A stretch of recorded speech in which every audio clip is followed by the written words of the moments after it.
I got me a Mattel Batman Mr. Freeze. Let's crack it open.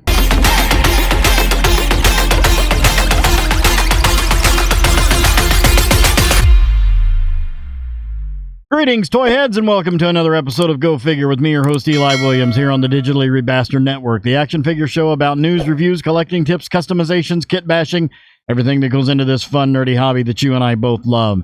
And in this special episode, we're going to be doing an unboxing and review of the Mattel Batman Mr. Freeze action figure. I wanted to get... This is kind of off the beaten path what I normally get. I do collect Mattel, but generally I get the Mattel DC Universe Classics and the DC Multiverse from Mattel, not Todd McFarlane, with a few exceptions. But DC Universe Classics and the DC Multiverse from Mattel never made a Mr. Freeze.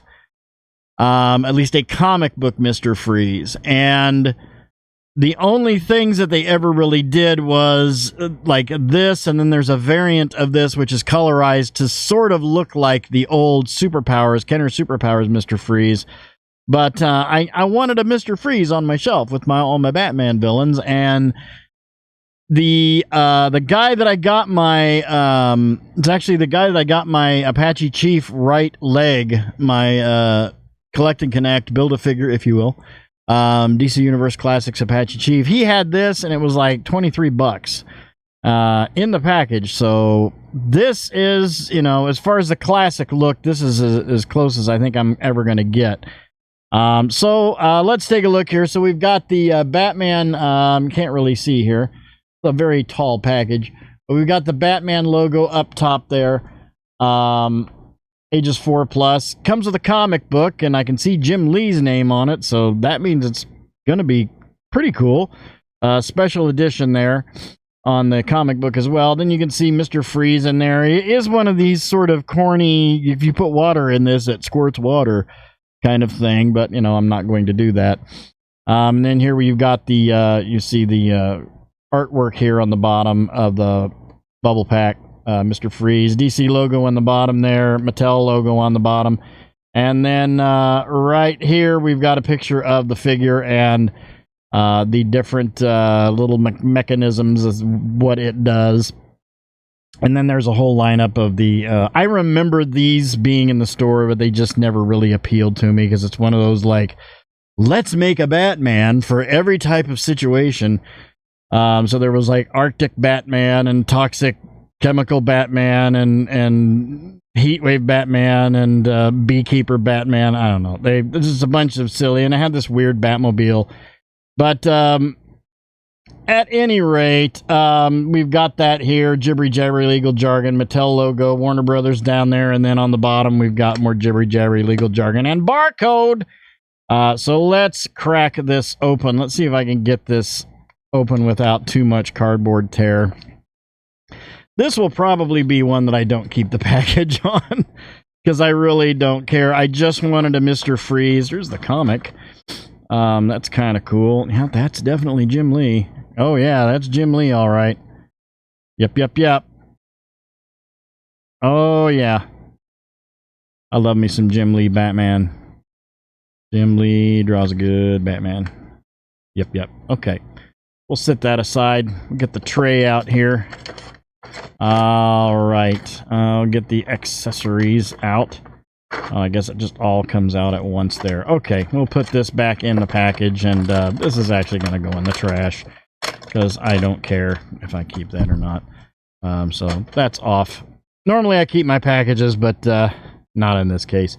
So let's get him on the pedestal. All right, here we've got him on the pedestal. Let's take a look at the accessory. I guess it's just one thing on here. So we've got a backpack that you apparently fill with water somehow, and it's got a little button there that you can push and it will squirt water.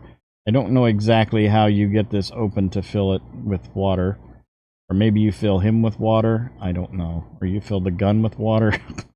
I'm not going to fill it with water, so I don't really care, but it's got some nice paint apps on it. They've done some white dry brush on there to give it sort of like, ooh, this is really cold type of look. I don't know where you fill this thing with, but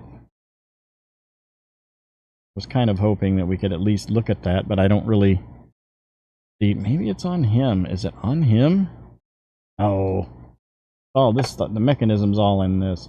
I can already tell that this, I'm not going to be that thrilled with it. He's just going to be basically cosmetic on my shelf. But we've got, yeah, it's got a clip. The backpack goes on him. And then we've got some cables here that appear to attach. Looks like he's got little holes on his gauntlets there. And then we've got the freeze gun, which is somewhat half rubbery plastic and half hard plastic. But we've got a cable that attaches to the backpack to that as well. And that one is obviously you pump the water through there. I still don't know how to build this thing. I'm sure there's a description on the back of the box, but I don't care. And then here we've got Mr. Freeze, Dr. Victor Freeze. Let's take a look at him. He stands at approximately between 6 1/4 and 6.5 inches tall. Looking at the sculpt, it is an interesting sculpt.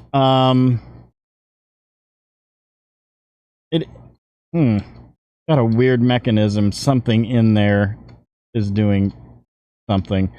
It's an interesting sculpt. We're not going to get a whole lot of articulation out of this. Like I said, this is going to be cosmetic purposes only. Can we turn his head?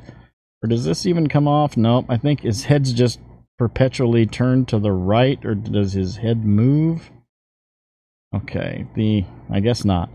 But we've got the glass dome over his head, and we've got the bald Mr. Freeze with the goggles with the red lenses on them, which is kind of what I wanted to go for on that. Very dark blue, like a navy blue main color to this, and we've got some silver paint apps on the gauntlets and then the belt. It's kind of a mishmash of several different Mr. Freezes, really.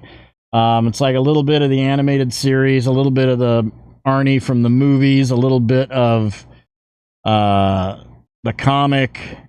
Just, yeah.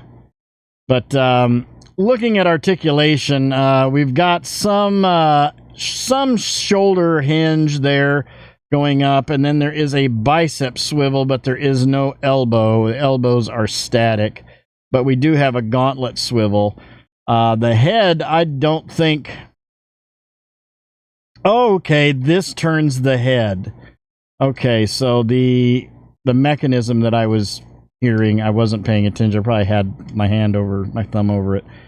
So yeah, this turns the head. That's strange. So yeah, well... Well... That's what it is. No wrist swivel on there. There is that mechanism right there mid-torso that turns, that apparently the head is attached to somehow, or at least a little bit. And then we've got the legs. It's just a single swivel on the legs. We do have a hinge on the knee. Nothing below the knee. Nothing below the knee. Let's go ahead and attach this.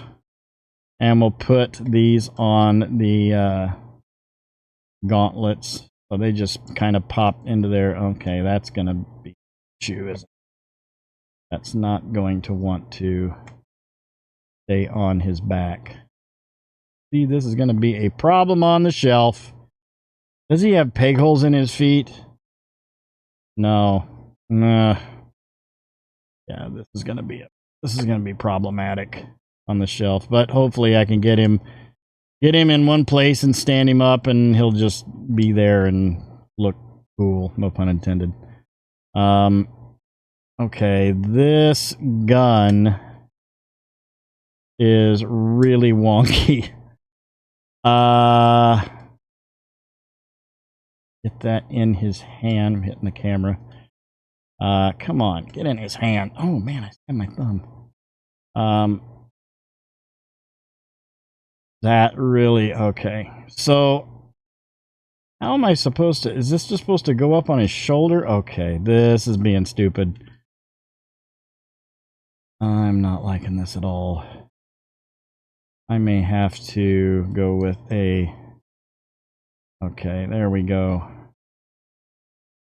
May have to have him posed like that. I don't understand the gun. I don't understand the gun in his hand, where it is supposed to go. It's just, it's got that big long thing, and you can't, there's no elbow on there, so you can't get it underneath his arm. At any rate, so there he is. Don't know how to put water in there to make that squirt water, but I don't really care. But it's very obvious that you can, because it's got that little squirt gun hole thing in it. You know, he'll look good on my shelf. Well, so let's pop him off the pedestal, and we'll see how he scales up with some other guys. All right, here we've got him with the Hasbro Star Wars The Black Series, Return of the Jedi Deluxe Boba Fett, the Hasbro G.I. Joe Classified Series, Original Zartan, the Mattel Jurassic World Amber Collection, John Hammond, and the Mezco 1/12 Collective Batman Caped Crusader Dark Knight. All in all, I mean, he looks cool. The gun is... I don't know. The whole gun backpack thing, it's just a weird, wonky, corny mechanic that, you know, makes him squirt water. If I can, you know, I get him on the shelf, with him on my DC villain shelf, he'll look good. I'll put him like a couple rows back, so he doesn't show up right up there. You know, he's going to be the least articulated figure on that shelf. It's really strange that because I think this actually came out before the DC Universe Classic, so they didn't have the greatest sculptors then. Why they didn't make a Mr. Freeze in the DCUC stuff, I don't know, because they literally made other. I mean, they made like Killer Moth and Gentleman Ghost, which I just got Gentleman Ghost. So many of the weird oddball villains that they did make, but they didn't make Mr. Freeze. I mean, they had Clayface, they had Man-Bat, they had, you know, everybody but him. But, you know, all in all, I think he looks pretty good. I'm gonna give him a 5 out of 10.